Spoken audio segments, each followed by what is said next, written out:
Hello everyone, MCon here with another episode of our Dragon Age Origins Let's Play. We're coming out of camp and it's time to select a new place to go. I've got the village of Redcliff, if I want to visit Arl Eamon. We have Lake Callanhead docks, sitting in the shadows of the old Imperial Highway. These docks are now the only means to reach the Enchanter's Circles Tower. Frostback Mountains, if we want to go to Ostagar, try and get the dwarves on our side, or Dunnerum, the largest city and main port of Ferelden, the location of the Royal Palace. Also where Tarn Logain is, so, I don't know. I feel like, I don't know, Redcliff or one of these three probably. So we've already been to the Brazilian outskirts. I don't think that Durin wants to go back to Ostagar quite yet. I mean, he was kind of cast out after being betrayed by his brother. So maybe we'll go to Redcliff. It's pretty close by. And hopefully they'll have some kind of merchant there that can... Oh, uh-oh. Here we go. Oh. Maybe there'll be a merchant here. You have coin, stranger? With Orzammar closed off, old Tegra... Fine weapon and arms, dwarven made. Let's see this discount of yours. I feel like we've run into him a few times before. Yeah, you don't appear to have what I'm looking for. Ornate leather belt. Temperament. Okay, apprentice's amulet. Not bad. Yeah, but you don't quite have what I'm looking for. What about these bolts? It's really good.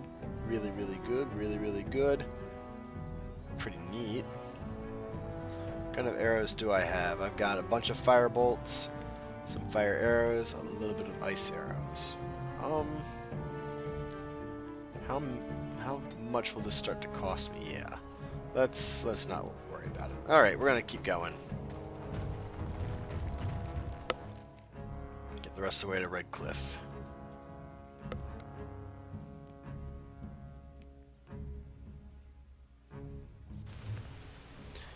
Alright, welcome to Redcliff. King Callanhead Therin once famously declared, "The fate of Redcliff is the fate of all of Ferelden." Certainly, the castle is the first and last defense for the sole land route into Ferelden, and the country has never fallen to any force that did not first capture Redcliff. The castle, which despite being 3 times captured, is popularly described as unassailable. Also guards one of the largest and most prosperous towns in Ferelden. Redcliff village is well situated near the mountain pass to Orzammar and the Orlesian border, and so serves as a center of foreign trade. For these reasons, Redcliff is accounted an Arling despite the smallness of the domain. The inhabitants of Redcliff are primarily fishermen, or merchants who ship dwarven goods through the pass from Orlais to Denerim. When the entire village smells of smoked fish on certain late autumn mornings, the merchants in their finery do their utmost to pretend otherwise. Alright. Yep, some more about characters. Shale. What can I say? I have a heart of stone. The golems of Orzammar once made up the vanguard of the dwarven army, holding back the tides of darkspawn that flooded out of the deep roads. But the act of making them was lost, and many of them succumbed to wear and damage in battle. Shale has no memories either of the time spent fighting the deep roads or of coming to Honleith. Only a few spotty and bitter recollections of its last master. Durin unearthed Shale's control rod and awakened it, adding a bitter, malfunctioning golem to the menagerie of companions. Okay. Yeah, this is kind of nice. Oh, death root. Thank you. Okay. Oh, hey, Zevron. Can you craft me anything cool? Wait. First, can we make any poultices? Mabari lesser injury kit. Okay.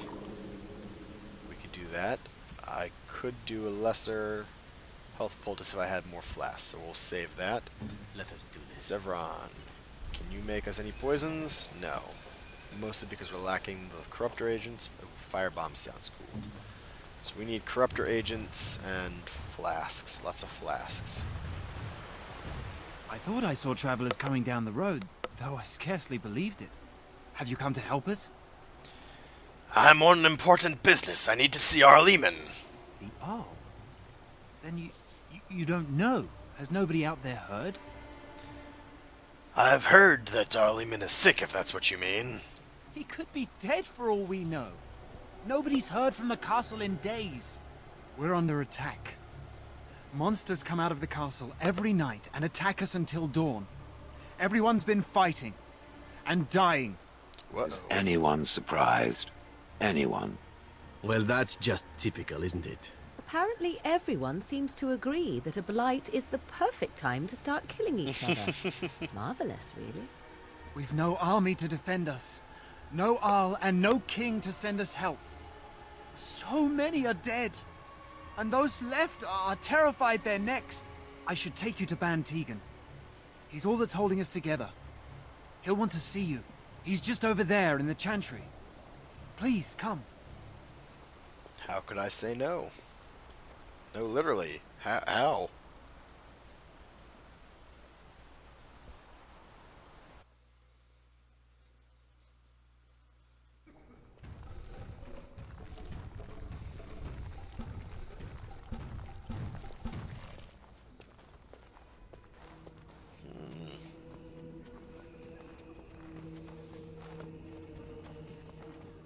It's Thomas, yes? And who are these people with you? They are obviously not simple travelers. Oh, good eye. No, my lord. They just arrived, and I thought you would want to see them. Well done, Thomas. Greetings, friends. My name is Tegan, Ban of Rainersphere, brother to the Arl. You're a rather underdog group, to say the least.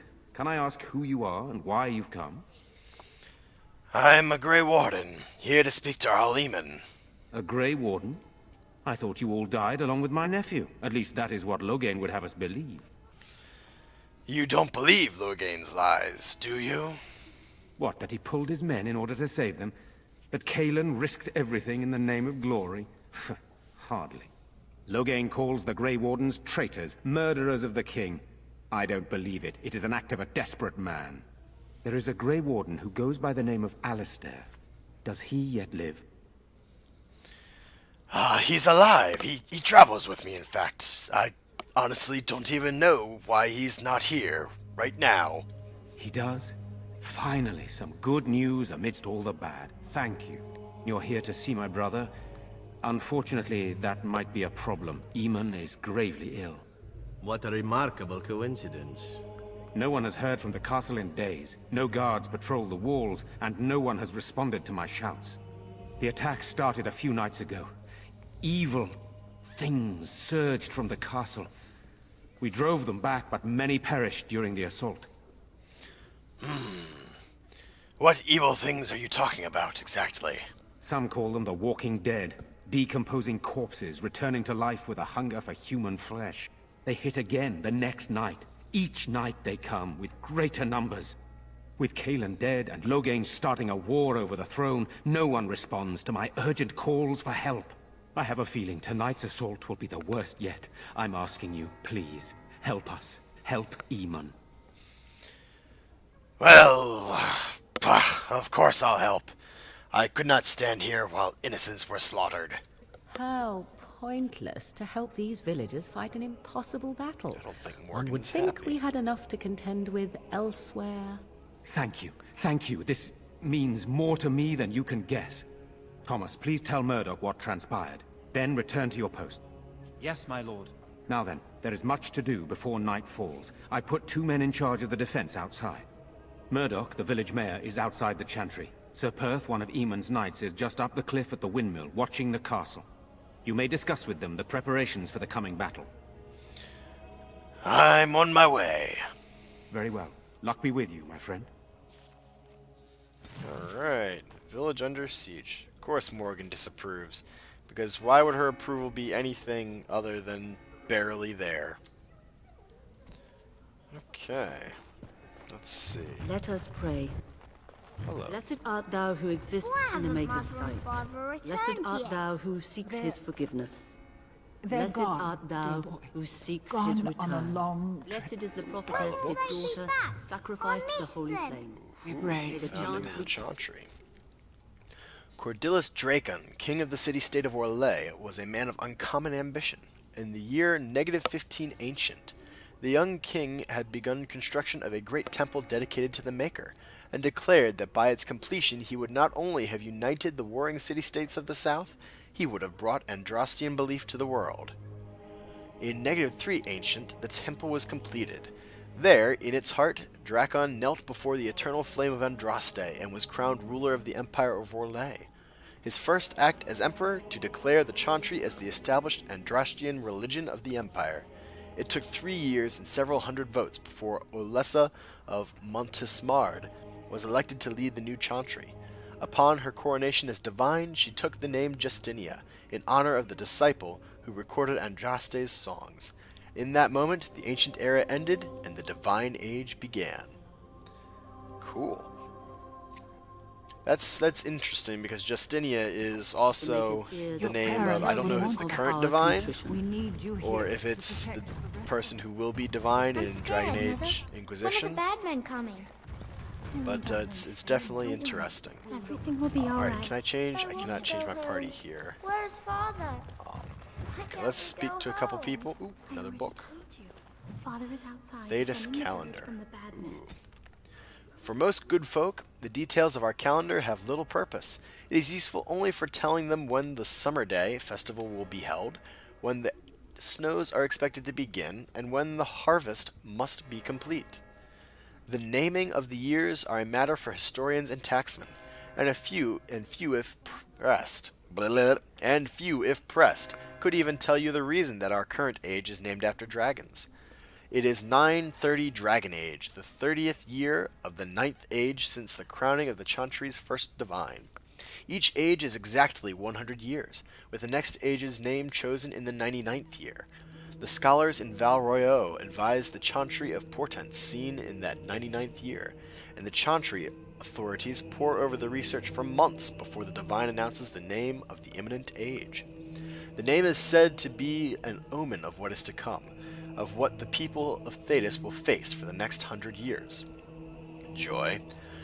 The current age was not meant to be the Dragon Age. Throughout the last months of the Blessed Age, the Chantry was preparing to declare the Sun Age, named for the symbol of the Orlesian Empire, which at that time sprawled over much of the south of Thetis and controlled both Ferelden and what is now Navarra. It was to be a celebration of Orlesian imperial glory. But as the rebellion in Ferelden reached a head and the Battle of River Dane was about to begin, a peculiar event occurred. A rampage, the rising of a dreaded high dragon. Dragons had been thought practically extinct since the days of the Navarran dragon hunts, and they say that to see this great beast rise from the frostbacks was both majestic and terrifying. Wait, rise from the frostbacks? Pretty sure that's a typo. Anyways, majestic and terrifying. As the rampage began and the high dragon decimated the countryside in its search for food, the elderly divine Faustine II abruptly declared the Dragon Age. Some say the divine was declaring support for Orlais in the battle against Ferelden, since the dragon is an element of the Dufael family heraldry of King Megren, the so-called usurper king of Ferelden. Be that as it may, the High Dragon's rampage turned towards the Orlesian side of the Frostback Mountains, killing hundreds and sending thousands more fleeing to the northern coast. The Ferelden rebels won the Battle of River Dane, ultimately securing their independence. Many thus think that the Dragon Age will come to represent a time of violent and dramatic change for all of Thetis. It remains to be seen. From the Studious Theologian by Brother Javinti, Chantry Scholar, 925 Dragon. We must stay here and be brave. Cool. Alright, I want to hop out of here quick. I'm so scared, Father. Very well. Back to the village. And yes, I can change my party. Alright. I'm going to take out Zevran for now. I love you dearly. But I do want Alistair around. And Alistair... Oh, he hasn't actually leveled up. Ew. Alright. Well, now that we've got Alistair, we're going to go back in. It has begun. And then let's talk with some people. You're a Grey Warden, right? Were you in Ostagar? In the Korkari Wilds? My husband and son went there to bring the Chant of Light to the Chastened. Uh-oh. but I haven't heard from them since. Are you, Jetta? I am. You've heard of me? Your husband and son, well... I'm sorry to tell you this, but they're dead. I thought that might be the case. Thank you for telling me. Certainly. Maker's blessings upon you. Alright. Yeah, those were the two missionaries in the wilds way back when we were going out there to find our darkspawn blood and all that. That's pretty cool. Good day. Good day to you. As you say. Ooh, demonic possession. This place is filled with books. Why do demons seek to possess the living? History claims they are malevolent spirits. Spirits, the first children of the Maker, angry at their creator for turning from them, and jealous of those creations he considers superior. They stare across the veil at the living and do not understand what they see, yet they know that they crave it. They desire life, they pull the living across the veil when they sleep, and prey on their psyche with nightmares. Whenever they can, they cross the veil into our world to possess it outright. We know that any demon will seek to possess a mage, and upon doing so, will create an abomination. Most of the world does not know, however, that the strength of an abomination depends entirely on the power of the demon that possesses the mage. This is true, in fact, of all possessed creatures. One demon is not the same as any other. Demons can, for instance, be classified. Enchanter Bram's categorization of demons into that portion of the psyche they primarily prey upon has held since the Tower Age. According to Bram, the weakest and most common demons are those of rage. They are the least intelligent and most prone to violent outbursts against anything living. They expend their energies quickly, and the most powerful of them exhibiting great strength and occasionally the ability to generate fire. Next are the demons of hunger. In a living host, they become cannibals and vampires, and within the dead, they feed upon the living. Theirs are the powers of draining, both of life force and of mana. Next are the demons of sloth, the first on Bram's scale that are capable of true intelligence. In its true form, this demon is known as a shade, a thing which is nearly indistinct and invisible, for such is sloth's nature. It hides and stalks, unaware, and when confronted, it sows fatigue and apathy. Demons of desire are among the most powerful. The desire demon was what Kitty was that we saw back in Hanley's basement. Demons of desire are among the most powerful and are the ones most likely to seek out the living and actively trick them into a deal. These demons will exploit anything that can be coveted, wealth, power, lust, and they will always end up getting far more than they give. A desire demon's province is that of illusions and mind control. Strongest of all demons are those of pride. These are the most feared creatures to loose upon the world, masters of magic, and in possession of vast intellect. They are the true schemers.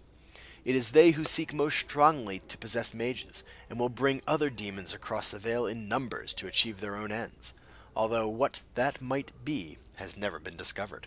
A greater pride demon, brought across the veil, would threaten the entire world.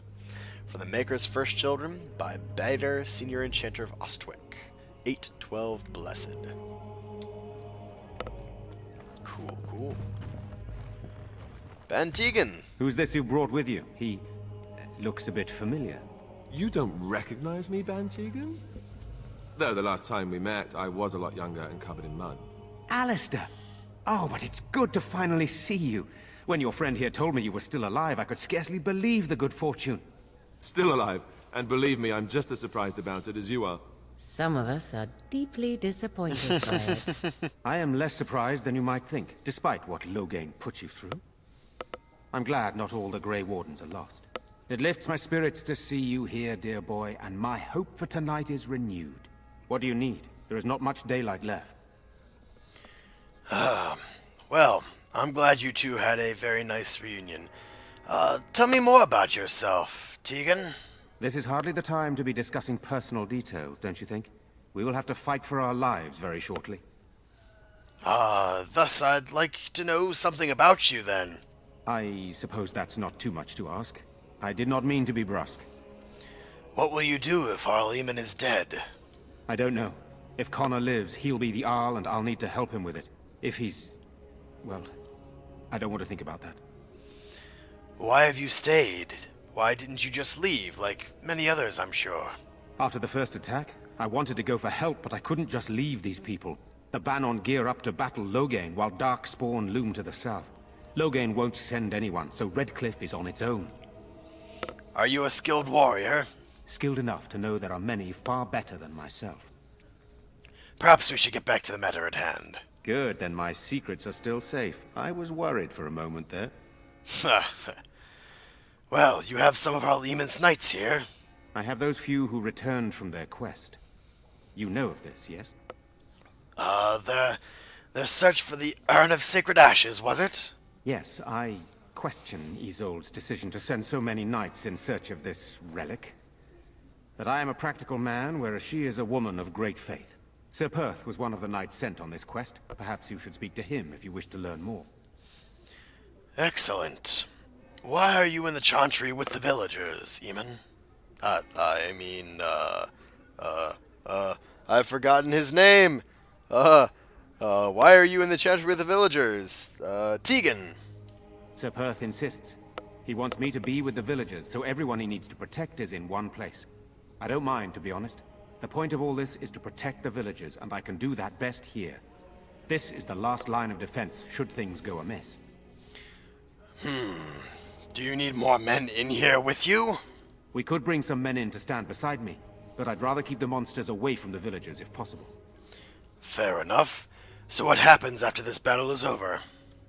Hopefully we can find the source and stop it before it causes any more damage. With luck, we'll also find Eamon and be able to help him. What exactly are these things after what exactly are these things that attack the village at night? I do not know. They seem to be walking corpses, men with rotting flesh that continue to attack even with the gravest injuries.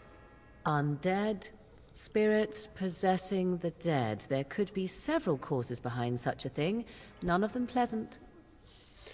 I should get back to work. Very well. Luck be with you, my friend. Alrighty. Well. Let's talk to Mother Hannah. You are of dwarven blood and a stranger amongst us, yet you defend a home that is not your own. We are grateful for that. Is there a reason I shouldn't help? Perhaps not, but many dwarfs do not hold the chantry and its adherents in high regard. Allow me to introduce myself. I am revered Mother Hannah, head of this chantry, which for the moment is a place of refuge for these poor villagers. They are terrified of tonight's attack, and I fear these walls will not keep them safe. What can I do to help with your task? Well, to be honest, I would like your, blessing, Mother. You would? That is, of course. I'd be happy to. Blessed art thou who exists in the Maker's sight. Blessed art thou who seeks his forgiveness. Blessed art thou who seeks his return.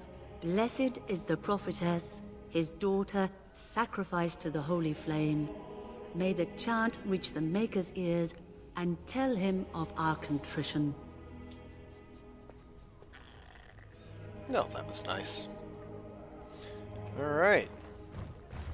Last but not least... Oh, old man? I'm too old to fight. Alas. It's frustrating to stand in here and watch the young take up arms. I'm sure it is. Sorry. Am I bothering you? I'll try to be more quiet. Are you alright? Why are you, crying? Those things dragged my mother away. I don't know what happened to her, but I hear her screaming all the time. Everywhere. And now my brother Bevan, he ran off. I don't know where he is. I'm so scared they got him too. Why would he run off? Do you know? He said something about saving Mother. He's just a little boy. He doesn't understand she's gone. If he has foolishly run off, then he is no doubt dead. You should get used to that fact. Oh, Morgan. Nice. Maybe you want to kick her in the head while you're at it. Shall we comfort her with lies? If she is to face death, better she face it honestly. I hope he didn't try to go to the castle. Oh, that would be awful.